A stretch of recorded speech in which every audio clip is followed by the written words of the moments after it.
What about Mr. Downtown Melo? You're listening to the Entertainment Report on iHeartRadio, live from Dubai for Wednesday, October 7th, 2020, delivering some major stories and trends going on in the world of entertainment and beyond. You can follow the show on Facebook, Twitter, or Instagram. Facebook.com/The Entertainment Report with Ray Melo, that's RAYMELO, on Twitter at The Enter Report, or on Instagram at The Entertainment Report. You can listen to the show anytime you want on iHeartRadio. Just go to iHeart.com or the iHeart phone app, search for The Entertainment Report, and it'll take you to the page. If things have gone differently, Eddie Van Halen might have made his mark as a pianist rather than a rock virtuoso, or fans might prefer to as a guitar guy. Fortunately for at least 3 generations of guitar players and hard rockers, Van Halen found his future in 6-string and influenced easily tens of thousands of players who followed him over the course of more than 40 years, primarily through the band that bore his name. That legacy came to a close Tuesday when Van Halen died after his battle with cancer at the age of 65. His son Wolfgang shared the news on Twitter. The flashy guitarist and band leader had been the subject of near-death rumors for many years, some due to his documented substance abuse issues, but stemming from the news of tongue cancer in 2000, which caused doctors to remove a third of his tongue. Though Van Halen was declared cancer-free 2 years later, in recent months, however, reports stated that he was battling throat cancer and flying to Germany for specialized treatments. In recent months, after a protracted period out of sight that led to more rumors of ill health, Van Halen made a determined attempt at public profile. During October, he was photographed at the McLaren auto dealership in Beverly Hills. And shortly after that, he attended Tool's October concert in Los Angeles, and even took a photo for a fan who didn't recognize Van Halen. Van Halen posted holiday messages in December, celebrating the release of some new brand gear at this year's NAMM show, and most recently wished his son happy birthday on March 16th. Van Halen said during a 2017 public interview for What It Means to Be American.org at the Smithsonian National Museum of American History, "I feel like I'm a 6-year-old punk kid who plays guitar in a rock band, and I'm so blessed and so honored to be able to do that, making music." Van Halen was born on January 26, 1955 in the Netherlands. His father, Jan Van Halen, was a classically trained clarinist, saxophonist, and pianist.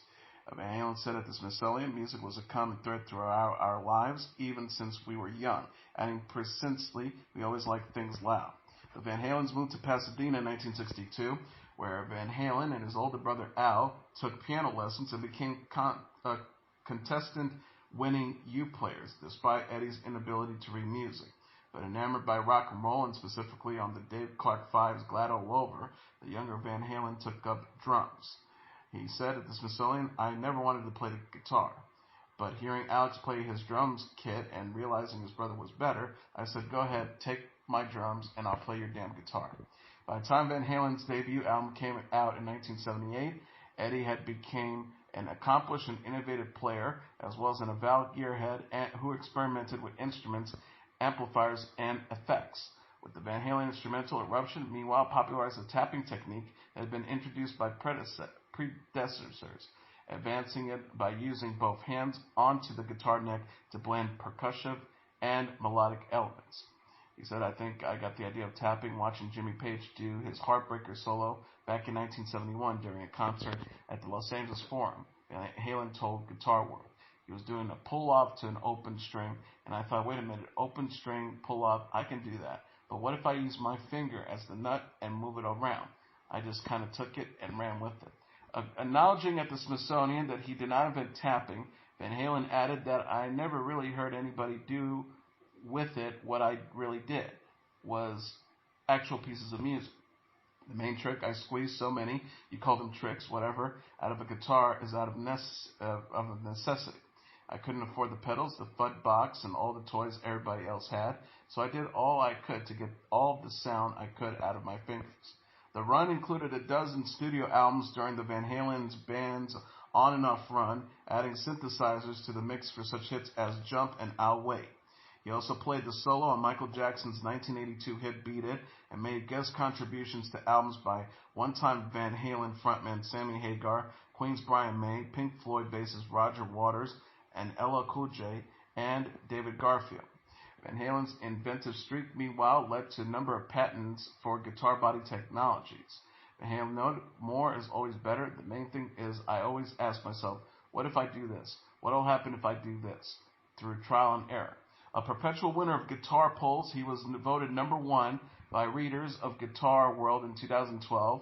Van Halen was inducted into the Rock and Roll Hall of Fame in 2007, though he did not attend the ceremony. The band also won a Grammy Award for Best Hard Rock Performance Vocal for Right Now in 1992. The group has sold more than 80 million albums worldwide, the last of which, A Different Kind of Truth, came out in 2012, with Tokyo Dome live in concert following 3 years later.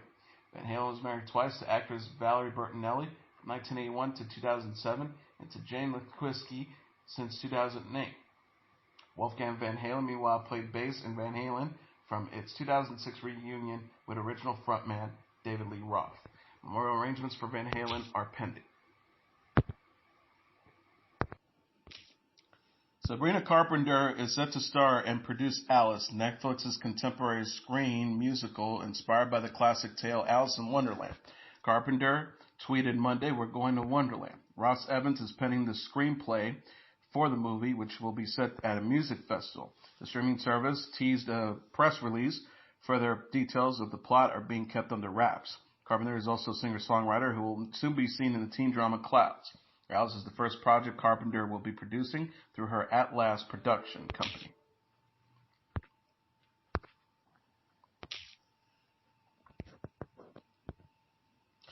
The premiere dates of several more tentpole movies have been postponed as the entertainment industry grapples with production shutdowns and theater closures during the coronavirus pandemic.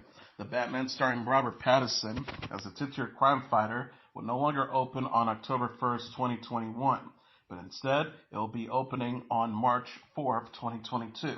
The Timothy Chalamet-led remake of Dune will now open on October 1st, 2021, instead of December 18th, 2020.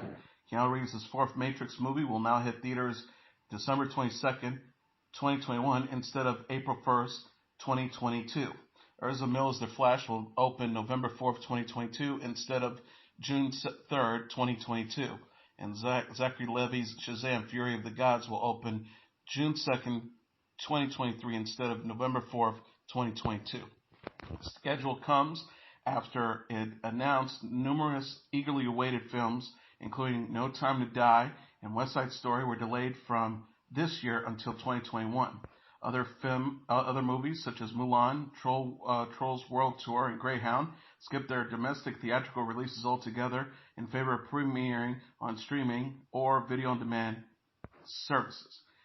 Cineworld Group confirmed Monday it plans to close hundreds of theaters in the United States and United Kingdom because studios are not releasing enough new films to entice wary moviegoers back into cinemas in the age of coronavirus 19.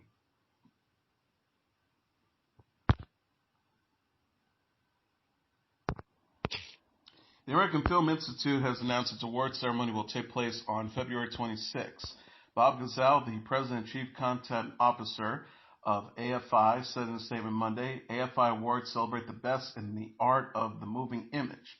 We look forward to honoring the films and artists who have inspired and entertained us during these unprecedented times. The annual event recognizes excellence in film and television. Details about next year's ceremony, such as whether it will have a host or be live or virtual, are expected to be released in the coming months. The Hollywood Prize presentation was established in 2000.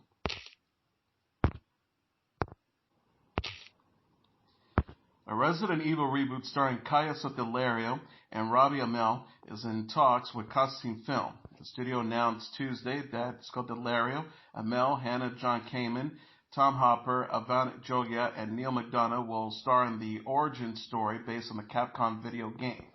Scodelario will play Claire Redfield, with Amell as Chris Redfield, John Kamen as Jill Valentine, Hopper as Albert Wesker, Jogia as Leon S. Kennedy, and McDonough as William Brinken.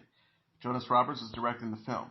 The new movie will take place in Raccoon City on the fateful night in 1998. Roberts said in a statement, "With this movie, I really want to go back to the original first two games and recreate the terrifying visceral experience I had when I first played them, while at the same time telling a grounded human story about a small dying American town that feels both relatable and relevant to today's audiences." The first Resident Evil game was released in 1996. Paul W. S. Anderson wrote and directed 6 movies in a film series adaptation starring Mila Jovovich as Alicia Alice Marcus.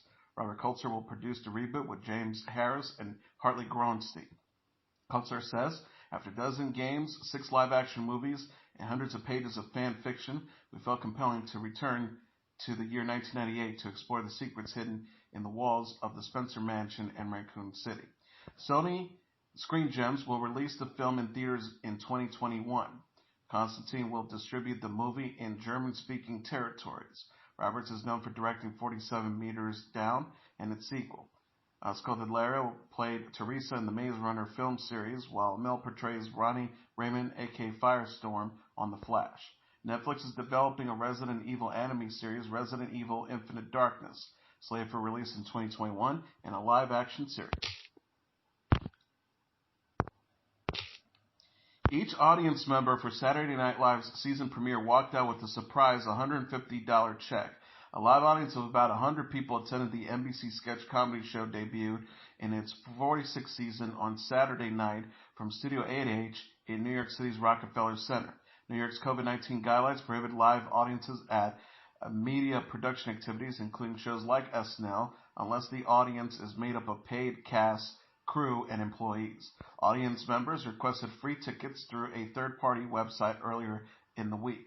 Sean Ludwig, a freelance writer from Brooklyn who attended Saturday's live show, said he and his fellow audience members were surprised by the $150 checks being handed out as they walked out the door. SNL distributed the free tickets through the casting agency One Iota, but One Iota's website did not mention compensation for audience members, prompting the state to issue a public warning Thursday, but NBC maintained that it would follow all the state guidelines and protocols. Some of the free tickets were reserved for healthcare workers who received a shout-out at the start of the show. NBC was able to count the audience members as employees by paying them, which put the show in compliance with the state's COVID-19 restriction, according to the state Department of Health. Health Department spokesperson Jonah Brunner said in a statement, SNL has confirmed that they followed the reopening guidance, including selecting audience members through a third-party screen and casting process, compensating them for their time as paid audience members. Amid the strict protocols, they each received a rapid COVID-19 test as they enter Rockefeller Center and had to test negative before they could enter the studio. Audience members were also required to wear masks for the entire show and were seated in pods of 7, 8, or 9 who requested tickets together. The New York guidelines allowed a paid live audience of up to 100 people, or 25% of the audience capacity, whichever is lower.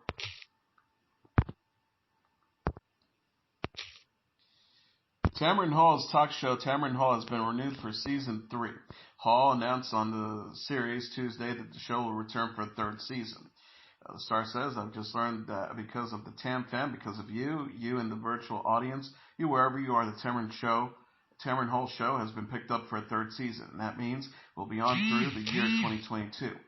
She added, in these challenging times that we all face, to be on for a whole other season, to be with the Tam fam, to grow the Tam fam through the year 2022 and beyond. I'm so grateful, so I just want to thank you for everything. Deadline confirmed Walt Disney Television renewed Tamron Hall for season 3. Hall said in a statement, Tam fam, thank you for giving us the space and grace to have a real conversation every day. Life is about the tough talks, but for me, more than anything else, it's about having an honest, fair, and open discussion where we can laugh, learn, and find hope together. Tamron Hall premiered in 2019 and won a Daytime Emmy Award for Outstanding Informative Talk Show for its inaugural season. The series returned for a 2nd season in September. Season 2 has featured interviews with former Tallahassee Mayor Andrew Gollum, former Vanderpump Rules star Styler Schroeder, and Captain America actor Chris Evans. In addition to the renewal, Tamron Hall was picked up for a 2nd run on OWN in September. Hall is a former NBC News correspondent and Today co-host.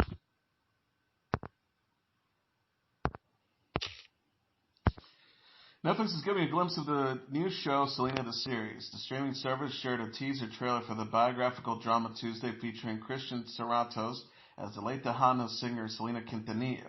In the black and white preview, Selena takes the stage as a conversation between her and her father, Abraham Quintanilla, played by Richard Chavira, plays in a voiceover. Abraham asks, "Do you trust your father?" Selena responds, "Yes." Abraham says, "If you keep practicing, pretty soon all it's going to pay off. Just watch." Selena, the series, is a six-part series exploring Quintanilla's life and rise to fame. The singer was killed by her former friend and fan club president, Yolanda Saldivar, at the age of 23 in 1995. Abraham Quintanilla and Quintanilla's sister, Suzette Quintanilla, are executive producing the project with Campanario Entertainment. Campanero's Jaime Davila said, Selena is an inspirational figure who transcended generations. At Campanero, we've always known that it was crucial for this series to find actors with the right mix of talent, charisma, and passion to honor Selena's legacy and the story of her family. The new series co-stars Naomi Gonzalez as Suzette Quintanilla, Sadie Lopez as Marcella Quintanilla, and Gabriel Chavarra as A.B. Quintanilla. Julio Marza, Jesse Posey, and Hunter Reeves Pena also have roles. Selena, the series, premieres December 4th. Netflix has canceled its action dramedy Teenage Bounty Hunters after one season. Created by Kathleen Jordan, the 10 episodes starred Mady Phillips and Angelica Betty Fellini as bored fraternal twins who work with the bounty hunter, played by Kadeem Harrison, to bring local lawbreakers to justice in Georgia. It was shot in Metro Atlanta and debuted in August. Newsweek blamed low view rates numbers are to blame for the cancellation. Deadline noted that since Netflix bypassed the pilot stage and ordered shows straight to series, canceling some after their first seasons is like TV networks opting not to make a series out of pilots they have ordered and produced. Netflix also canceled Spinning Out, I Am Not Okay With This, and AJ the Queen after their first seasons this year.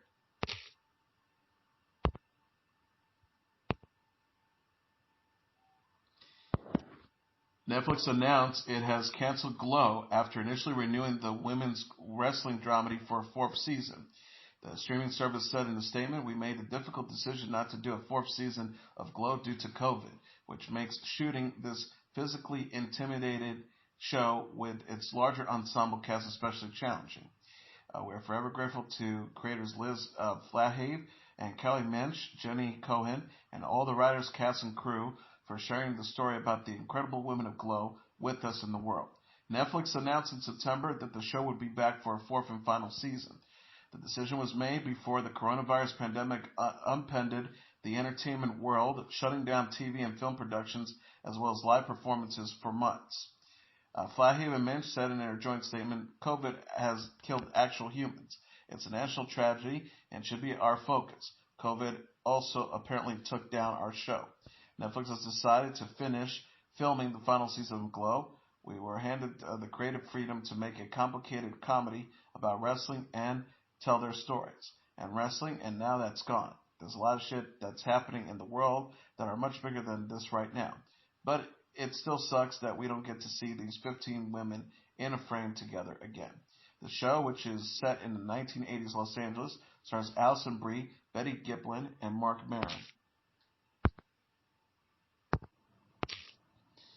Trey Songz says he's down but not out after testing positive for COVID-19. The 35-year-old singer and actor shared his test results and urged fans to take the virus seriously in a video Monday on Instagram.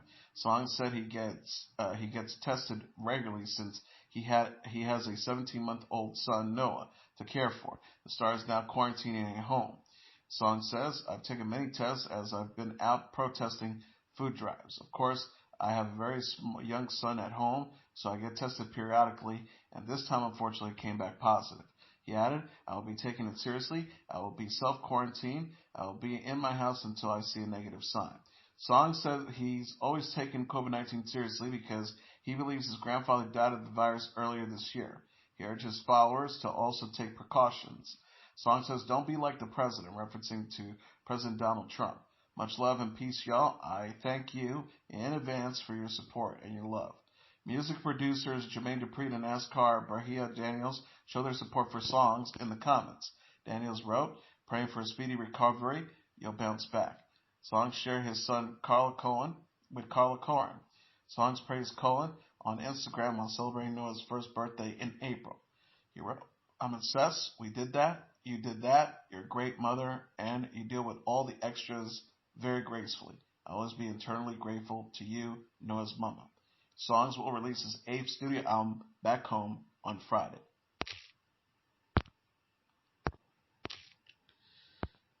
South Korean lawmakers are expressing openness to the idea of exempting members of the K-pop group BTS from mandatory military service, or at least letting them postpone it. Rep. No Won-rae of the South Korean ruling Democratic Party said Monday that decision makers should seriously consider a military service exemption for the 7-member boy band, which has brought the country considerable revenue and soft power. No said in the Democratic Party's Leadership Council, the military obligation is a mission given to the people of Korea, but that does not mean everyone should carry a gun. BTS topped the Billboard chart, and they exploited whose ripple effect produced up to $1.4 billion. We cannot measure its value of promoting the Korean wave and national prestige. In late August, BTS became the first Korean act to top the Billboard Hot 100 singles charts with Dynamite.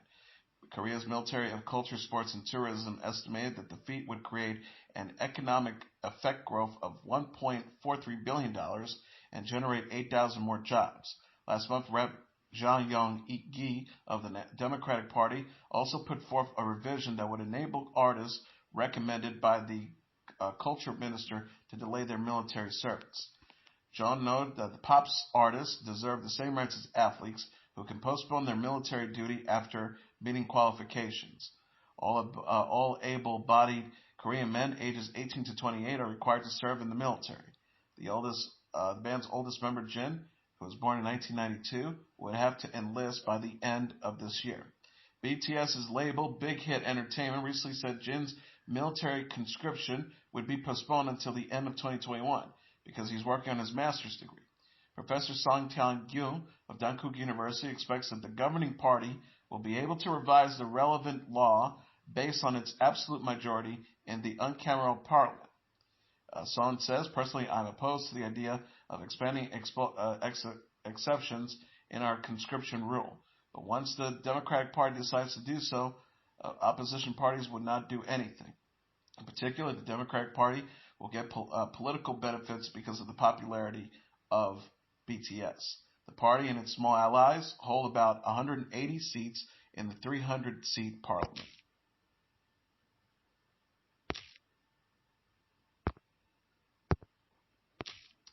BTS, Lady Gaga, and Justin Bieber lead the list of MTV's European Music Award nominees. On Tuesday, MTV announced the 2020 nominations, which honors artists' contributions to the international music scene. Lady Gaga tops the list with 7 nods, including Best Artist and Best Video, Best Song, and Best Collaboration for Rain on Me with Ariana Grande.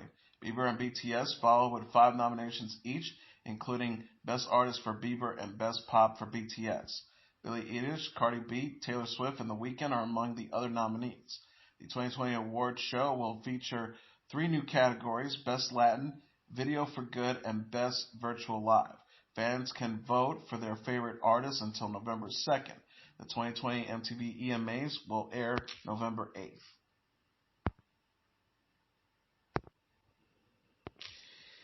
And finally, the rock duo The White Stripes will release their first Greatest Hits album in December.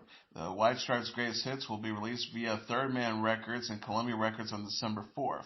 Third Man Records said in a press release, "The Greatest Hits is a career and spanning compilation featuring Ball and Biscuit and 25 other yet-to-be-announced songs. The album is available to pre-order as a vinyl or a CD, or as a deluxe limited edition color vinyl as part of the Third Man Records Vault Package 46. In addition, the White Stripes will release upgraded, high-definition versions of their music videos in December. The White Stripes shared a never-before-seen look at the live performance of Ball and Biscuit from a 2003 show in Tokyo, Japan, on Tuesday. The Stripes consist of former spouses Jack White and Meg White, formed in Detroit, Michigan in 1997. The group is known for such singles as Seven Nation Army, The Hardest Button to Blue Orchid, and Icky Thump. The press release says the same hard work and dedication that the White Stripes exhibit from the onset of their existence is what has been poured into the White Stripes' greatest hits. The White Stripes last released the album Icky Thump in 2007. And that is your entertainment report for Wednesday, October 7th, 2020. I'm your host, Mr. Downtown Ray Melo. I'll be back tomorrow to deliver some major stories and trends going on in the world of entertainment and beyond. You can follow this show on Facebook, Twitter, or Instagram. Facebook.com/The Entertainment Report with Ray Melo. That's RAYMELO. On Twitter at The Enter Report, or on Instagram at The Entertainment Report. You can listen to this episode or any previous episodes of The Entertainment Report anytime you want on iHeartRadio. Just go to iHeart.com or your iHeart phone app, search for The Entertainment Report, and it'll take you to the page. Good night, and God bless you all.